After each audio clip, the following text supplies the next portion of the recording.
তিন জায়গায় প্রয়োজনে মিথ্যা বলা যায়। এক নাম্বার, আপনার ওয়াইফকে খুশি করার জন্য, সে একটু এরকম না বলে একটু কৌশল করে বললে খুশি হবে, ওটা বলা যায়। দুই নাম্বার, জীবন মরণের ব্যাপার, যান বাঁচানোর জন্য একটু কৌশল করে ঘুরিয়ে বললেন, এটা জায়েজ। তিন নাম্বার, দুইজন ঝগড়া লাগছে তাদেরকে মিলিয়ে দেওয়ার জন্য কৌশল করে একটু মিথ্যা বলা, ঘুরিয়ে বলা যায়। দুইজনের মধ্যে দেখলেন যে সম্পর্ক খারাপ, একজনরে বললেন, ভাই সে তো ওই দিন আপনার ব্যাপারে অনেক প্রশংসা। কি আমার ব্যাপারে প্রশংসা? কি বললো? এই বললো আপনি নাকি এই করছেন ওই করছেন, অনেক প্রশংসা। লোকটার মন খুশি হয়ে যাবে তার ব্যাপারে, ঠিক কিনা? আবার তার সাথে যার ঝগড়া, ওরে যে বলুন, ভাই ওই দিন তো সে আপনার অনেক অ্যাপ্রিসিয়েশন করলো, অনেক, সে তো অবাক, কি রে বলে কি? এই যে দুইজনের ব্যাপারে দুইজনের একটু ভালো ভালো কথা বলে দিচ্ছেন, একদিন দেখবেন রাস্তা দিয়ে হাঁটার সময় একে অপরকে সালাম দিয়ে ফেলছে, সালাম দিয়ে বুকে জড়ায় ধরছে, আছে না নাই?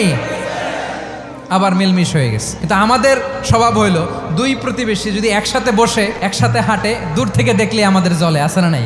ঘটনা কি? এই দুইটার মধ্যে এত মিল কে? এই দুইটার মধ্যে গিরিঙ্গি লাগানো যায় কিভাবে?